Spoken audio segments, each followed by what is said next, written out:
I didn't mean for him to see it. That box, empty now, was meant to stay hidden, deep in my pocket, like everything else I tried to bury. His voice cracked. You sold it? I couldn't breathe right. My fingers still numb from that pawnshop counter, from the metal tray where I left it behind. My hands cold. Not just from weather, from guilt. I didn't answer. I didn't have words. Only shame. His pheromones shifted in the air, brushing past my skin like smoke. Not like before. Not cedarwood in warmth. Just hollow. Like something had broken inside him. Not rage. Not claim. Just defeat. And that hurt more. My chest burned. My throat locked. He took one step back, and my mind, my traitorous, aching mind, ran back. Illyria. 3 years ago, before I learned how to lie with my smile, before I hid my scent with suppressants, before I started running from everything. I was just a nobody. Low-rank omega. Background noise in hallways. No family name, no crest. No protection. And he was everything I should have feared. Tall, sharp eyes, shoulders that carried the weight of a whole bloodline. Son of the crest-bearing alpha house. Untouchable. Commanding. But the first time he walked past me, he stopped. I remember how my hands trembled even then. How I clutched my books tighter just to stop them from falling. I thought he was going to shove me aside or ignore me like the others. But he didn't. You dropped your pen, he said. I hadn't. Still, he held it out. His fingers brushed mine. My scent must have fluttered. I saw his pupils narrow. You smell like rain, he murmured. I turned away. I didn't know what to say. Omegas weren't supposed to draw attention, especially not from someone like him. Next day he sat near me in class. Then after that, behind me. Then, one day, beside me. He never touched me without reason. But he lingered, always close, always watching. I thought maybe he was just bored, or playing some kind of game, until he gave me the ring. It wasn't flashy. Not a diamond. Just a plain band with the faint carving of a mountain crest. His family's symbol. I want you to wear it, he said. Eyes fixed on mine. No one else touches you if they see this. My mouth had gone dry. But, I'm not your. You will be, he replied. I should have run then. But instead, I wore it. I wore it every day. His scent had become home. That slow cedar warmth. Like snow melting under a fire. When I was near him, I forgot the hunger of being unloved. I forgot the shame of my broken lineage. I forgot everything except how he looked at me, like I was his. And I was. Even though he never said the words again. Even though we never kissed. Even though his touch never went lower than my wrist. Still, I belonged to him. And he knew it. I was the one who pretended. I told myself he'd forget. That he would choose someone of his rank. That this was temporary. But the way he looked at me in silence, it carved into my skin. Bueller. It all changed the night I overheard his father. You'll bring disgrace if you mark a gutter-born omega. He didn't deny it. He didn't say my name. He didn't say anything. So I ran. No scent left behind. No letter. Just the ring in my pocket, too afraid to toss. Too painful to wear. I wore blockers. I moved cities. I erased every trace of him. I pretended my gland didn't ache at nights. Pretended I didn't dream of cedar smoke and calloused fingers brushing my nape. But time didn't erase his scent from my memory. And when money ran out, and my heat cycles got worse, and the ring in my pocket became just a reminder of what I never really had, I sold it. I needed the money. I needed to forget. I needed it gone. But now, he stood in front of me again. Older, sharper, still holding that weight in his shoulders. Still looking at me like I never left, but something in his eyes cracked when he saw that box. You sold it? He asked again. His voice wasn't cruel, it was soft, like breath trying not to tremble. I had to, I whispered. No answer, just the sound of air shifting as his pheromones turned bitter. He walked past me, didn't touch me, didn't shout. Just one line, quiet as a broken promise. You said you'd keep it. I stood there after he left. Frozen. I hadn't cried in 3 years. But that night, alone, my hands pressed against my chest where the ring used to rest. I cried like something inside me had been marked and erased all over again. I always kept my eyes low. Alphas had a way of looking that made my skin crawl like I was something they could taste just by breathing. Their scents were always too loud, too sharp, like metal and musk pressed too close to my nose. I hated it. I hated the way my body noticed them before my mind could say no. So I kept quiet, kept small, walked fast in corridors, especially during heat season, used blockers, bit my tongue, hid my gland behind high collars and long hair. But his scent was different. First time I noticed him was during library duty. He stood behind me, just standing, not moving, not talking, just breathing slow, steady, cedar wood, a little warmth, like dried firewood and something cold burning underneath. Not suffocating, not biting, but deep. It curled under my skin instead of stabbing through it. I didn't turn, but I didn't move away either. "You like this book?" he asked finally. I didn't know what he meant. I was holding it because it filled my hands, not because I was reading it. Still, I nodded. "You don't talk much." I shook my head. He hummed. "I'll walk you home." I blinked. I hadn't even said I was leaving. But he followed anyway. That first time he didn't ask questions, just walked silently beside me, keeping 3 steps behind, like a shadow that kept me warm instead of cold. The second day he waited outside the classroom. The third, he brought coffee. "I didn't know your heat cycle, so I got decaf," he said, setting it down next to my elbow without asking. I didn't respond. I just stared at the cup. It had my name on it, spelled right. No one ever spelled it right. The cup shook a little in my hand as I picked it up. His scent grew stronger, not aggressive, just present. Like he noticed even that tremble. After that, he became a habit. I never invited him. He never asked permission. But he was always there, behind me in lines, across from me during meals, waiting outside classes, walking 1 step beside, 1 step behind. His fingers never touched me, but his scent surrounded me like second skin. I should have questioned it. I should have said no, but I didn't. Because for the first time, my body wasn't afraid. His scent didn't burn. It stayed, and I started to wait for it. One morning, I tried blocking my scent more than usual. Sprayed the collar twice, swallowed extra suppressant. When he walked in, I saw his nose twitch slightly, saw how his eyes scanned me. Then he stepped closer than ever. "You blocked too much," he said softly. I didn't reply. My pulse pounded. "Don't do that," he whispered. "I need to know you're okay." His voice low, careful, wrapped around my spine. I nodded barely. That evening he offered to walk me again. I said, "You don't have to." "I want to," he answered. We walked in silence. Streetlights flickered like stars between buildings. He carried my books without asking. When we reached the door, I expected him to leave. He didn't. Instead, his gaze drifted toward the Omega safe lock on my door. "You should change that," he murmured. "It's old. Easy to bypass." I stared at him. He didn't smile.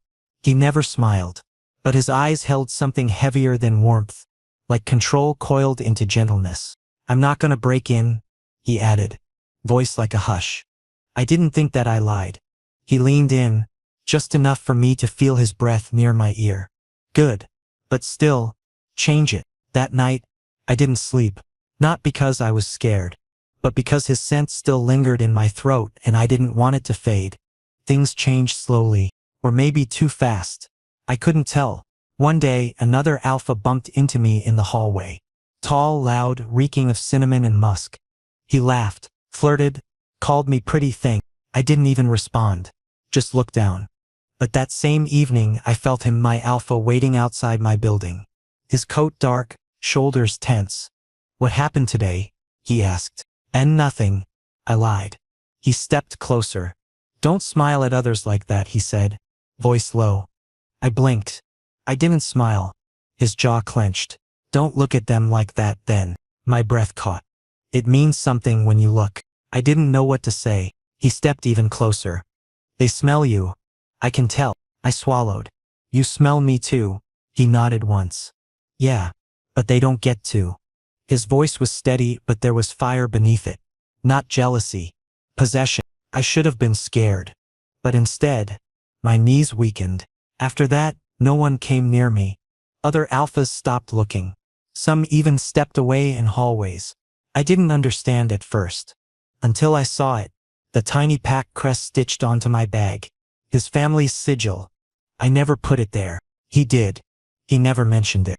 I never took it off. Weeks passed. We never kissed. Never touched. But he was always near. His scent in my books. His name on my coffee. His voice in my dream. And slowly, I stopped hiding. I didn't use as much suppressant. I let my gland breathe a little at night. Because maybe, just maybe, I wanted him to scent me too. I thought I could disappear. After graduation, I packed what little I had and vanished into a city where names meant nothing and scents blurred in the smog. I blocked everything, my heat, my memories, my scent, especially him. But scent is cruel. It remembers what I try to forget. One mistake, just one. I was tired, sick, suppressants wearing off.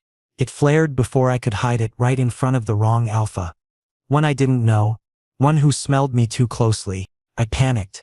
I ran. But I didn't run far enough. That night, I was summoned. Back to the house I once swore I'd never see again. Pack crest above the door. Heavy air. Walls that held his scent like ghosts.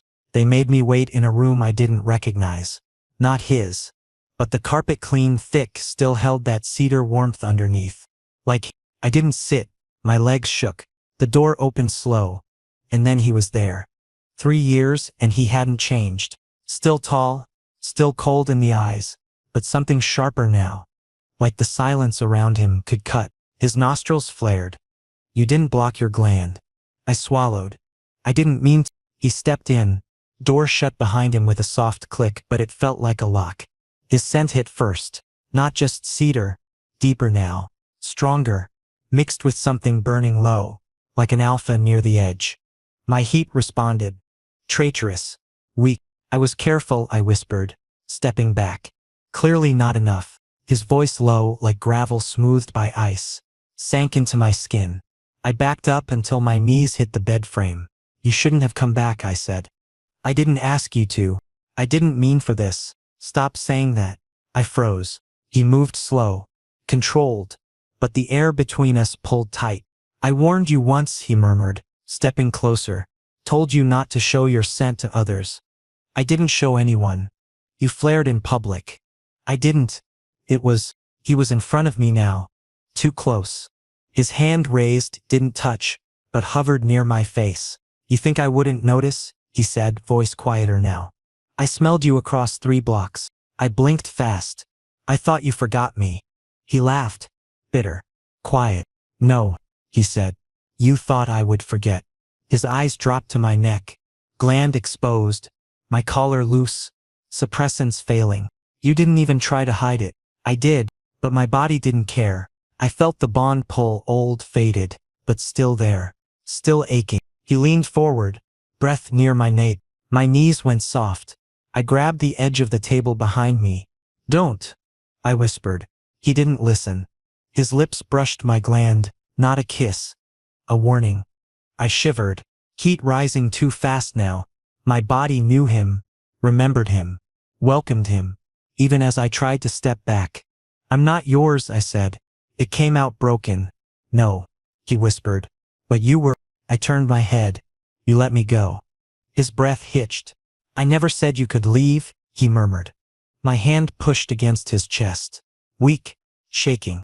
Please don't do this. His tongue touched my gland. My vision blurred. Not a full bite. Just a graze. Just enough to remind my body what it was supposed to crave. I gasped. Heat flooded my core. Legs trembled. My scent spiked, sharp and wet. He inhaled. Slow. Deep. I told you, he said, don't show your scent to anyone. I tried to pull away.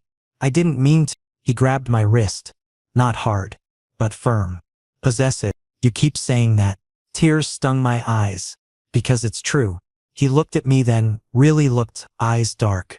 Hurt, angry, tired. You left, he said, without a word. I had to. No, he said. You wanted to. I turned my head away. His grip loosened. Silence fell. Thick with everything we never said. I thought he'd yell, or leave. Instead he stepped back. Slowly.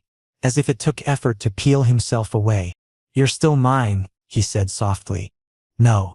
You're still mine, he repeated. My heart pounded.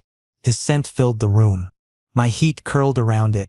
I wanted to scream, to sob, to fall into his arms and pretend 3 years didn't happen. But I stood frozen, gland throbbing, pulse ruined. He didn't bite, not fully, but it didn't matter. I was already marked. The moment I stepped into the corridor, I knew something was wrong. The air, too thick, too hot. The lights above buzzed low, but the hallway felt dark. My chest tightened. His scent burned the edges of my nose. Cedar wood, usually warm, was now sharp. Feral. I gripped the wall. My fingers curled against the cold marble, but it didn't help. My legs shook. My spine arched without command. My glands, raw, unprotected, flared. They responded before my mind caught up. His rut had begun. And I was still inside the same building. I tried to turn, but my body betrayed me. My knees hit the floor. I gasped. It was like drowning in his pheromones, waves crashing again and again. My breath came shallow. My shirt clung to my skin, damp with sweat. My throat dried.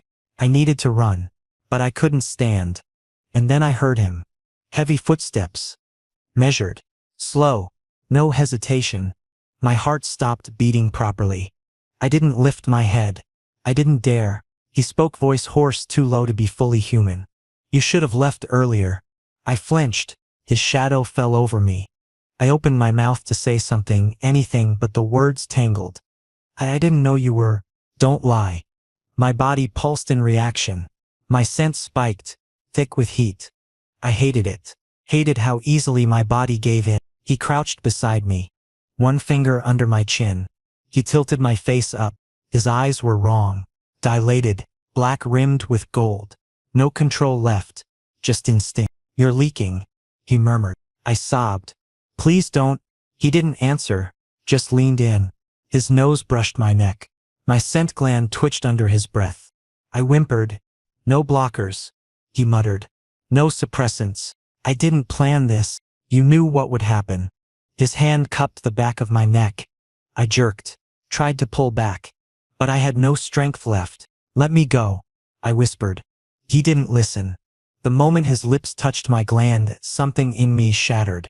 He licked slow, deep, once.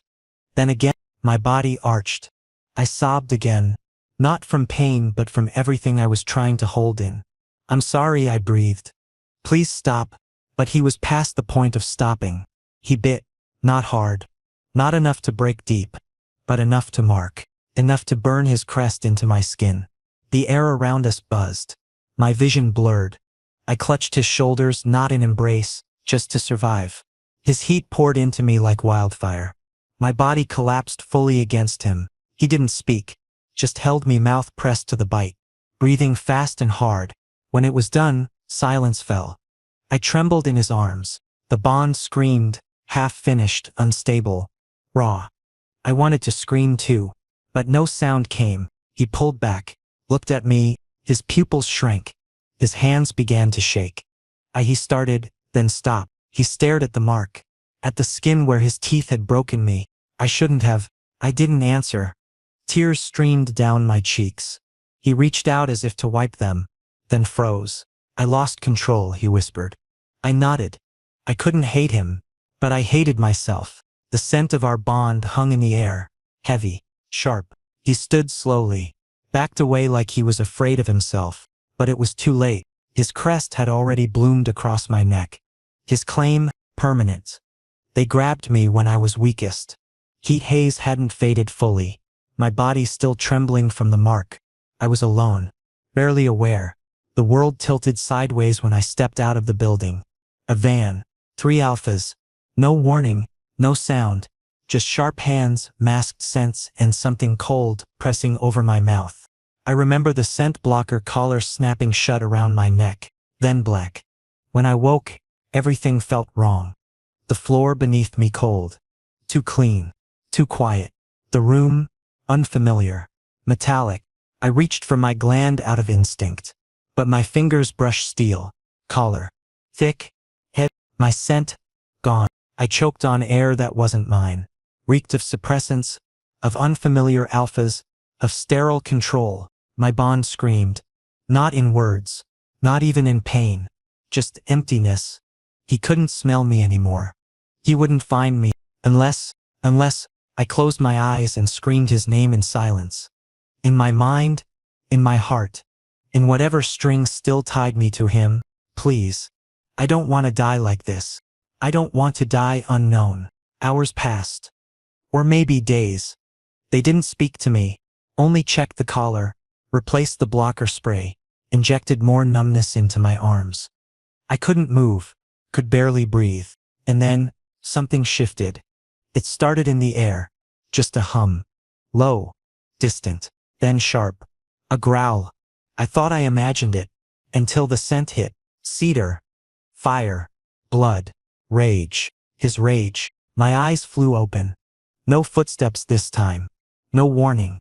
Just pressure, pure alpha dominance rolling through the walls like thunder.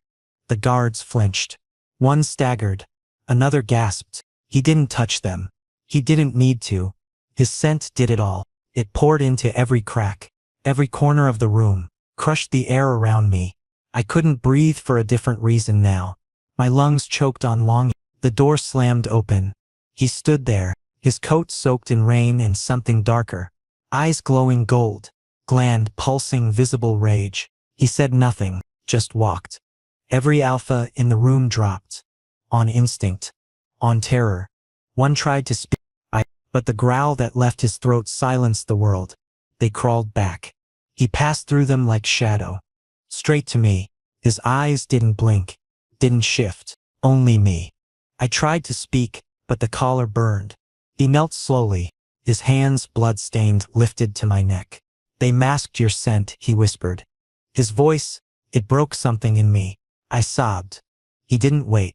His fingers found the latch, tore the blocker from my throat in one brutal snap. It clattered on the ground. Air rushed back. I gasped. My scent spilled out. Wild, raw, uncontrolled. And his eyes changed. Not rage, now. Possession. He leaned in. No hesitation. His tongue traced my gland fast, sharp. Like he couldn't bear the delay. The bond roared back. I felt it like something slammed into my chest. My body jolted. The tears came faster. My scent clung to his skin, to his lips, to everything around us. He didn't ask, he just claimed. Again, I collapsed forward. He caught me. I sobbed in his arms. He didn't ask if I was okay. He didn't need to. He was already here. The silence inside the pack house was heavy, like breath held too long. I stood in the same room where it all began, my knees still a little weak from everything that happened. My skin sore where his bite still throbbed. I could feel the shape of his teeth on my neck. Every heartbeat echoed through it. I sat across from him. Distance between us, but no space. Not really. His scent had already claimed the air, soaked into the couch, wrapped around my body like invisible chains. He didn't speak. Neither did I. Until I had to. Why keep chasing me? My voice cracked. It came out softer than I meant. But it was real. He looked at me then. Not like before. Not with rage. Not with longing. Just calm. Quiet. Something colder. He reached into his coat pocket and pulled out the promise ring. The same one I sold. Clean now. Polished. Shining like I never wore it in shame. He placed it in my hand. Gently. Like it still meant something. I never stopped planning, he said. My breath caught. He leaned back slightly, arms resting on his thighs. You thought you ran, but I just waited. I stared at the ring. You bought it back? I never stopped tracking it. I blinked slowly. The weight of it settled in my palm like truth. You planned all of it? His eyes didn't waver. The invitation, the heat, the suppressants in your new place. Even the one who flared your scent in public. My blood ran cold. I shook my head. No, I couldn't risk you slipping away again. I gripped the ring tighter. You used me. I protected you. You used me. He leaned forward. You left me. I stared at him. My vision blurred. You sold the ring, he said softly, but you never sold your scent. My hand trembled. I tried, I whispered, but your scent still called me. He moved toward me slowly. No rush. No warning. He sat beside me. His thigh brushed mine. I didn't move away. His fingers touched my neck. Then lips. Right over the bite. A soft kiss. Not hungry. Not demanding. Just, now it's permanent. I closed my eyes. Tears slipped down my cheek. I hate you. I know. I loved you. I know. His hand cupped the side of my face. I still do, I said, voice breaking. I never stopped, he replied. And I belong to him.